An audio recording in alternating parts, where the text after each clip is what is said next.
we have here today is the 2018 USLA National Lifeguard Championships presented by Jersey Mike's. We have almost 1,000 competitors here for 4 days of junior guard and lifeguard championship surf racing. There's swimming, there's surf boats, there's paddle boards, there's surf skis, there's run races. It prepares the lifeguards for their job. We do a lot of this stuff every single day. In Virginia Beach, we're always doing PT every single morning. Every day we're training for anything that could happen. Everything that a lifeguard may do during their day on the stand to save somebody's life is a part of this competition. It's making them a little bit faster, a little bit better, a little bit more decisive.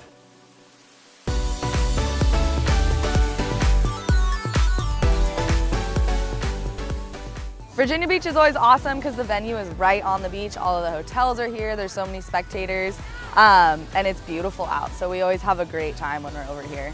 Sports tourism in general is an $11 billion industry, and Virginia Beach for decades has been known as such a great home to sports. When you have over 1,000 athletes like this event draws, plus all the spectators, that just translates into incredible economic vitality for our city. Our goal for the event is to show off Virginia Beach to the world. This is by far one of the greatest venues for surf life-saving sport. We are so thrilled that the Lifeguard Championship is coming back next year. It's wonderful to have that repeat visitation, and I know word is going to get out amongst other lifeguards and the spectators who are here this year that Virginia Beach is the place to be for August.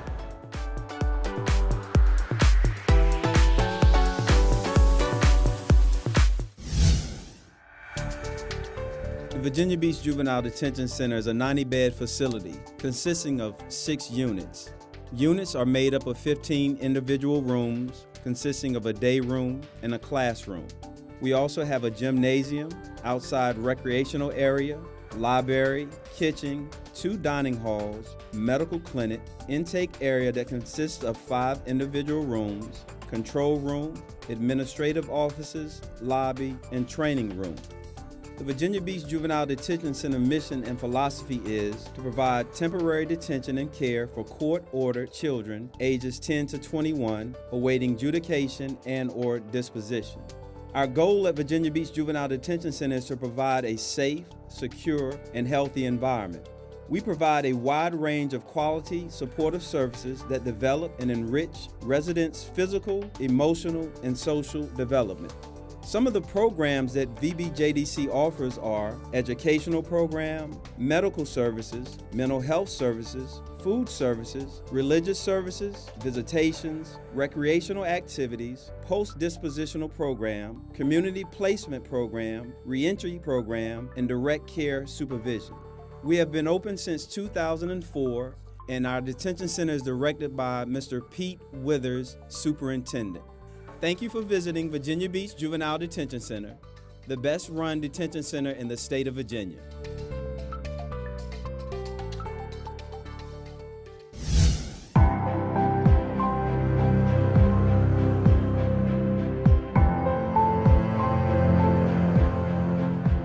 A misconception many people have about someone who's experiencing homelessness is that they can figure it out themselves. So there are merit reasons why people become homeless.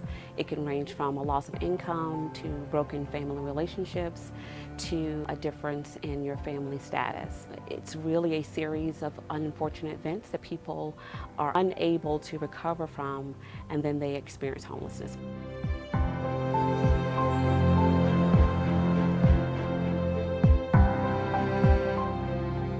The Housing Resource Center is a result of a long community journey starting in the early 1980s when faith communities recognized the need to shelter homeless people at the oceanfront.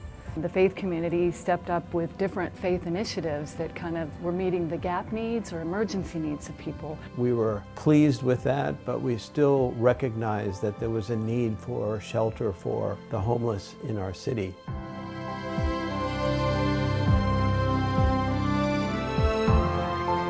It's unique to not only our region, but actually nationwide. The Housing Resource Center is a huge collaboration between the faith community, the homeless service providers, and the City of Virginia Beach to ensure that people in the community receive what they need to make housing their first priority when they're homeless. Some of these advocates have been with us all the way through since the early 1980s. advocating for community change and more commitment from all parties to address homelessness. The Housing Resource Center came together as a result of a process back in 2011 and 2012 when we learned a lot about what other communities are doing. We learned a lot from our communities at the oceanfront, and we came up with a concept of a campus-type solution. The homeless are best served when we provide them with a place to call home, a place to make their own coffee, a place to have and receive their mail, a place to work out of in terms of finding a job and establishing themselves. Because the project coming to fruition is actually just the beginning. This is the compilation of so many people working together. Key to the success of this project has been the unwavering commitment of city leadership. Previous city manager Jim Spohr, current city manager Dave Hansen, former mayor Will Sessoms, the entire city council have expressed support and taken concrete action.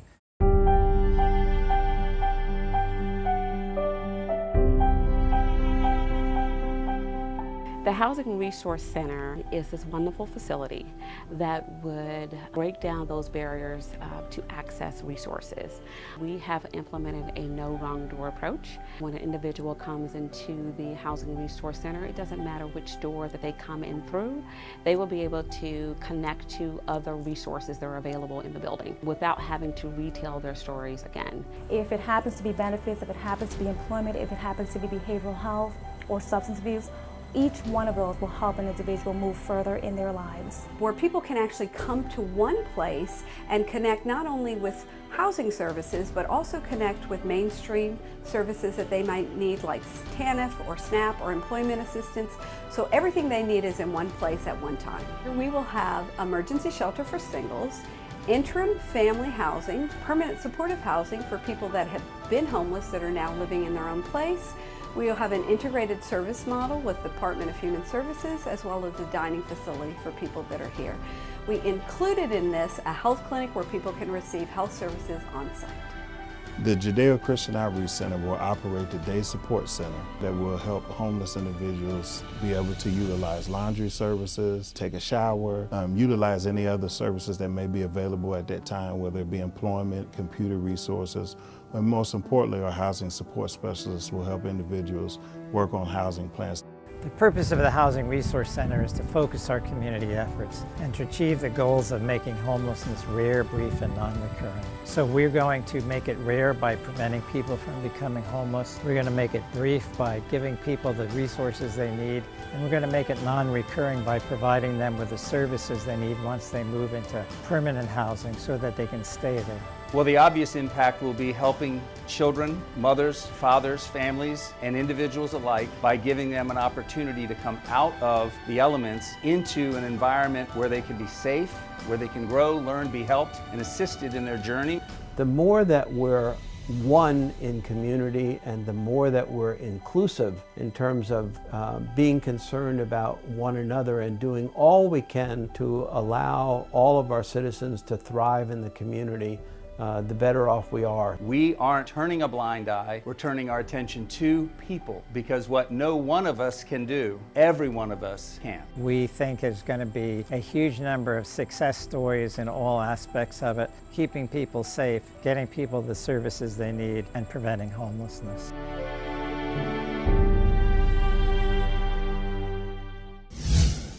Hey Spike, let's see what's in the mail. They do love me. Oh no. Huh? Alexa, open VB Connect. Welcome to VB Connect. What are some jobs in information technology? Job listing 1, systems analyst 2, job listing 2. If I land one of these jobs, Job steak dinner listing for both 3, of us. Systems engineer 2, job listing 4, systems analyst 2.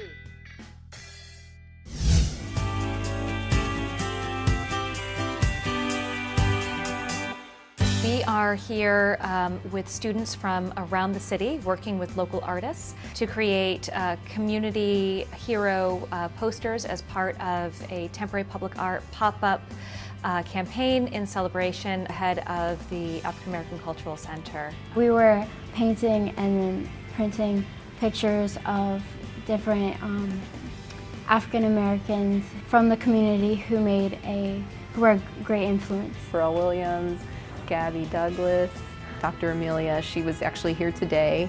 She's done a lot for the African American community. Becky Levis. We just had some really front runners that the kids got to learn about.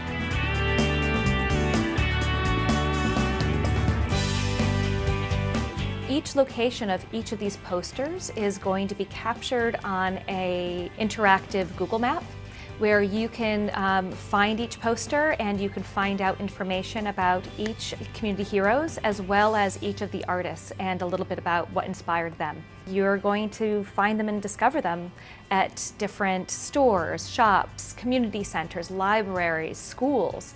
I feel very excited about this, to have these young people from Cox, Bayside, Green Run, from Ebenezer, from Teens with a Purpose, and I think enough we have representatives from all that group to get to network with their counterpart and learn what these heroes have done will empower them to one day strive. I think the project we did, it was very educational for people who don't know about the cultural past. It could help you learn more and maybe inspire you to do something similar to them.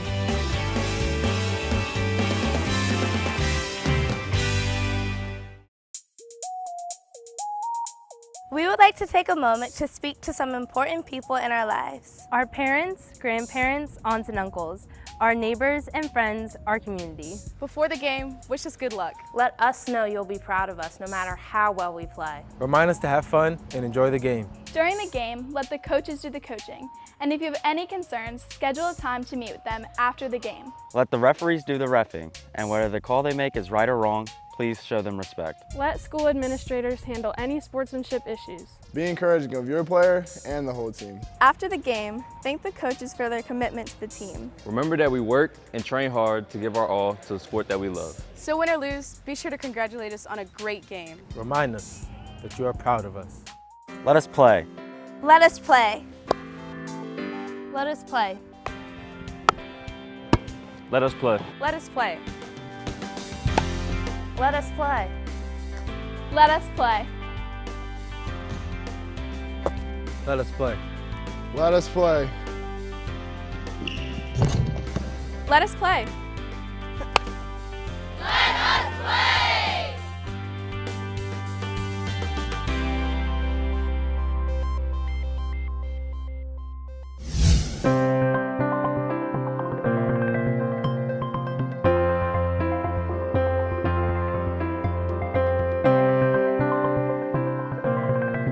Today is our 5th annual Title I Summer Conference, and we have over 450 educators from our Title I schools in Virginia Beach City Public Schools to participate in a day of learning. Here in Virginia Beach, we ensure that our students and staff in our Title I schools have many opportunities for individual growth through the programs that we offer. They will start the morning with a keynote from one of our school division leaders, Mrs. Sharon Lewis, and then they will get to attend 2 breakout sessions that are provided by our wonderful teachers and administrators in our Title I schools. And then they'll have an opportunity to hear a keynote, a motivational keynote that will help us just kick the year off today. The Title I Conference is a great way to reconnect with staff after the summer and get inspired for a new year. I've attended the last 2 summers, and the keynote speakers are always very inspirational, and the sessions are very informative and get me pumped and ready for the new year. It will give me some ideas for how to do some rotations and get kids engaged in their learning and get them excited to learn, which is always the first step, and hopefully give me some colleagues to connect with and get some of their ideas from throughout the year. Our goal is what teachers and administrators learn today, that they're able to take that back and use it to share with their community. So whether it's with their teachers in their school that may not have been able to attend, or with their students when they're planning lessons for them, or when they're working with our parents, just to help ensure that we continue to be 100% accredited in Virginia Beach schools and that our students are learning every day when they come to our schools. TOCLI stands for Teacher Orientation Continuous Learning Institute. It's a big part of establishing a relationship with new teachers and getting past the idea that you're just filling a position, but that the system really cares about you as a person. They've spent all morning at their school, meeting their school family, and they drive over here and they come in and the students are always greeting and cheering, and they just have this look of, you know, excitement and hope and optimism on their face, and it's amazing.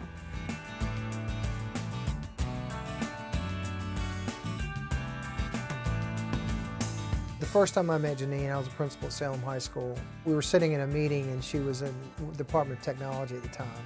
I could tell right away within that meeting that she had a deep passion for learning, was a critical thinker, a very deep thinker, and was someone who was never going to be confined to thinking inside the box. I've always worked with teachers, I've always cared about them. But in the past few years, we've been reaching out and working with office associates, custodians, cafeteria, and some of those employee groups that really haven't had a lot of opportunities are now finding that they have lots of choices and that we value their contributions and their learning and their growth and their opportunities for promotion as much as we do any employee. Every employee has an opportunity to get better at their job and to dream of new positions and opportunities.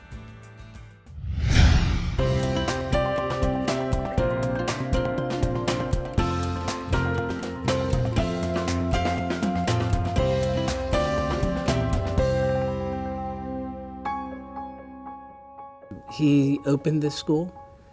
He is the figurehead of this community.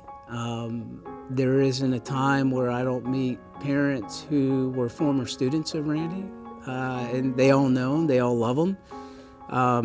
He is a big teddy bear, and he is very passionate about community and service.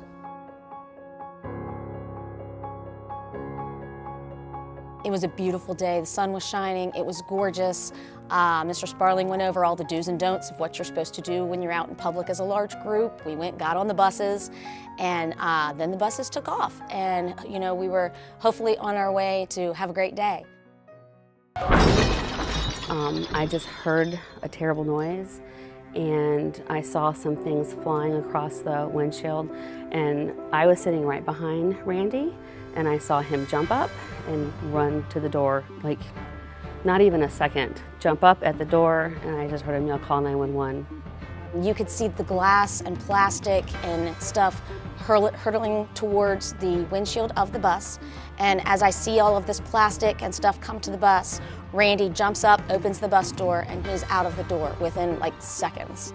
It happened super fast. It was so fast, but Randy immediately was out of his seat.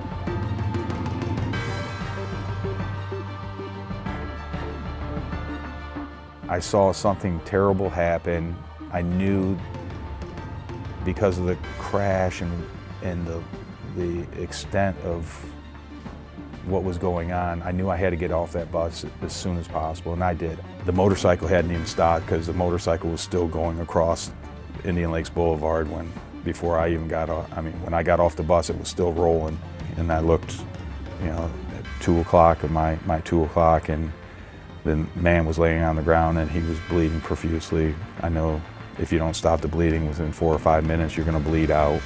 He called for a belt, a tourniquet, and so Mary and I both were like pulling off our belts. I hollered back onto the bus and said, "I need a belt," and all of a sudden belts come flying at me. It seemed like forever, but it wasn't. I believe I had the bleeding stopped in less than 2 minutes. I've been trained in first aid and through Boy Scouts. I'm an Eagle Scout myself and been in scouting for 49 years. So all the training and everything that I've been through it really paid off that day. One little girl was like, "Oh man, Mr. Sparling, he's so kind-hearted." And I said, "Yeah, sometimes he comes off like a grizzly bear, but he's really a teddy bear." And I said, "He's there, so he's gonna be okay." I said, "Mr. Sparling's in charge. The guy's gonna be all right." I said, "If anybody can do anything, it's him." You know, he held it together for all of us so well, and I think that's what he does all the time, that he's, you know, he's such a good role model and a leader for the kids and the staff. It's just wonderful to see someone who thinks nothing of being selfless, showing children what a true role model should be.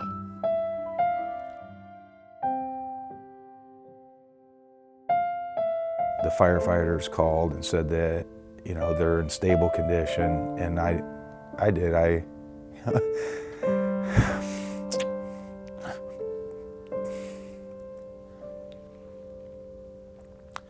just thanked the Lord that they were alive. And, you know, got myself back together and went on the rest of the day. I know it was a difficult situation for the kids to encounter, like, you know, what they came across that day.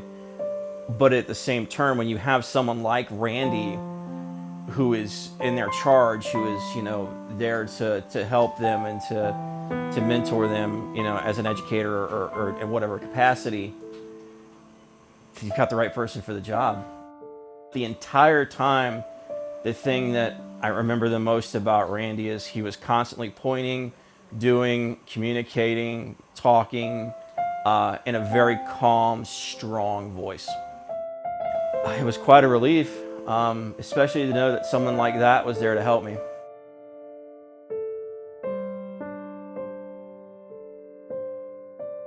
When I got to school on Monday, I must have had 70 or 80 kids run up to me in the hall and say, Mr. Sparling, are they okay? A couple of the kids said, well, what can we do? What can we do? And I mean, they wanted to try to do a fundraiser. They wanted to do something for them. You know, we came up with making a couple posters to put in each one of the rooms at the hospital and letting the kids sign them. And then all of a sudden, handmade cards started coming in. The kids were dropping them off at my office all day. And hopefully the kids learned, you know, that you can do good things and there are good people in the world.